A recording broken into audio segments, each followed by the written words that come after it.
Janice, are you there? At your service, sir. Give me some of that dating foolishness. Uploading visuals, sir.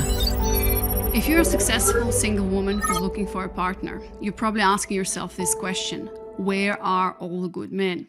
And look, I totally get it and I understand. It seems like the more successful and ambitious and driven women are today, the weaker the men. But what if I told you that that's not true? What if I told you that great men are everywhere and you are just not seeing them?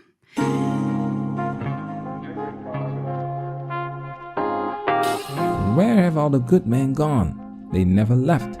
Women just don't see them. Welcome to Management Highlights Daily. Rova is a femininity and feminine embodiment coach. And she has an interesting training video here on YouTube called Where Have All the Good Men Gone? We already know that good men are invisible to modern women.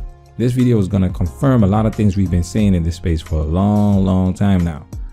So without further ado, now it's time for us to get into this and do what we have to do. Because we men, ain't we? And here you see a picture of me and my men that I've attracted using the same principles that I will share with you today.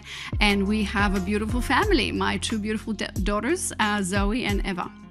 And so this is a picture of us. His name is String, by the way. This is our first date. We met in Colombia, Medellin, when I was traveling and was basically living the best time of my life. 9 months later, he proposed and we got married. And here's some photos from that as well. Look at her husband, fellas. Remember this clip? I was like, what do we have to do next? She said, next you have to write a list of what you need in a man. I thought about it real hard. I was like, I need a man that's loving, caring, supportive, financially stable, and a family man. And she was like, ooh, that's a great list. She said, but you know this man don't look like that man.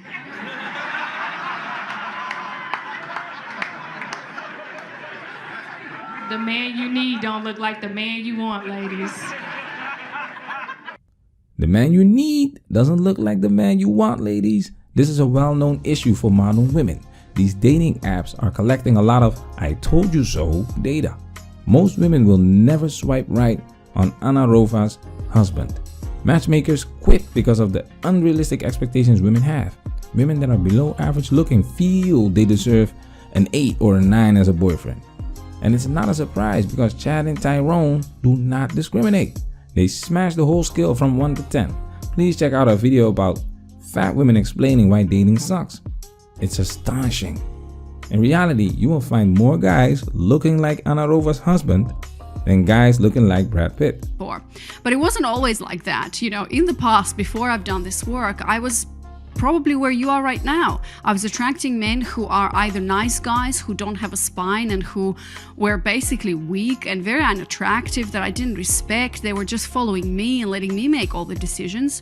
Or I was attracting men who I was attracted to, but they were basically ghosting me. They were not emotionally available and just really players who wanted one thing, who I call the asshole type, right? This is exactly what women do, guys. 2 categories. There is no in between. As explained in the season finale video of You, the modern age fairy tale where Prince Charming is not good enough. He's either too nice or a complete asshole. These categories are absolutely misleading because they are based on feelings. Tell a woman something she doesn't want to hear and she will put you in that asshole category. Just because a man is nice to you doesn't mean he's weak. Unfortunately, women see kindness as a weakness, thus unattractive. The men that women are attracted to are assholes because they reject them or go ghost on them. Women are the inventors of ghosting. But that doesn't make women biatches. Nah. That's why it's hard to take women seriously. Dr. Ramani resorted to shaming language and insults, calling me upset with life just because we don't see eye to eye on dating single mothers. So if you don't want to date single mothers, you are a narcissist. You don't want to date a woman with a body count higher than the predator, you are a narcissist. You're an asshole. Feelings. It's always men's fault. We're not allowed to have standards. We're not allowed to have an opinion. This is why women are responsible for hookup culture, because women can't handle rejection. They will this quote-unquote asshole just to feel validated. This is why women in general make terrible leaders, because they are too much in their feelings. And back then, I was happy and successful on the outside, but I was really lonely on the inside. And I was always having this, playing this role of a really strong, super ambitious and driven woman that I can do everything on my own. And I had to be the best at school and sports and career and business. I was constantly proving my worthiness and building my career to push. I was overworking and just pushing too hard. I was super confident at work, but I was really insecure with men, and I constantly needed to compete with men. And I really didn't understand what was I doing wrong. And I literally felt like I was stuck in this dating loop between these two guys, the nice guy or the asshole, and I thought I was broken. And perhaps this is where you are too. Thank feminism for that. And yes, a lot of women are exactly in this position. 1 in 4 women are on antidepressants because they are not supposed to compete with men. They are not built to deal with this kind of pressure. They are supposed to be helpmeets, but they are motivated to pursue elusive careers that most women will never achieve, fueling their hypergamous nature to date up and set unrealistic expectations for their future man. It's a recipe for disaster. I want you to pay close attention to this next part. I was putting that energy out there, as you say, and being open and receptive. And I just so happened to meet somebody through some mutual friends around that same time. And he's told me since then, like he just noticed my energy was really open and attractive. And I, seemed like a happy, beautiful woman. And I wouldn't have been that way, a month before that. I would have been closed off. I would have been suspicious. I would have been like, don't talk to me, So I really appreciate that and I went to the party thinking, if I meet somebody, I meet somebody, but I'm just going to go and have fun. And that's another part that's really been great for me, is releasing expectations and just being open and receptive. Don't you notice that these women start singing a different song when they are in their early 30s? When they don't get the same attention as they did when they were in their prime? Women can only choose what is available to them. When they are run through by Chad and Tyrone and realize that they are not gonna commit, they will be open to date the quote-unquote nice guy, Joe. The guy they used to friend zone with in a heartbeat. Just like the creator of this video, she also came to realization in her early 30s, maybe later. Women know what a good man is. They're just not attracted to him, and instead of being honest about it, they make excuses like he's too nice, or I'm focused on my career right now. They have to change their attitude to accept the men they used to reject, and they are rejecting a lot of men. 80% is invisible. Doesn't mean they're not good men. Let's do one more. Hear from Patrice from California. Girl, my whole life is now flipped upside down in the best way. So when I got to, I think midway through the program, I got asked out let me back up. Got on online dating, even in the midst of COVID. I love sort of the mindset, there's no such thing basically as lack. There's abundance is everywhere, even though there might be COVID or all the things at that time. You can still meet men, quality guys. And even though I'm not necessarily a fan of online dating, I was just like, listen, Anna said, get out there. Okay, I'm gonna do it. And so had some great feedback though too from the ladies in the group, and met some incredible guys actually online, and was flowing through this process. And for the first time in 7 years was taken out on a legitimate date. I mean, it's been that long, Anna, Are you serious? I read that and I was like, what is she talking about? 7 years?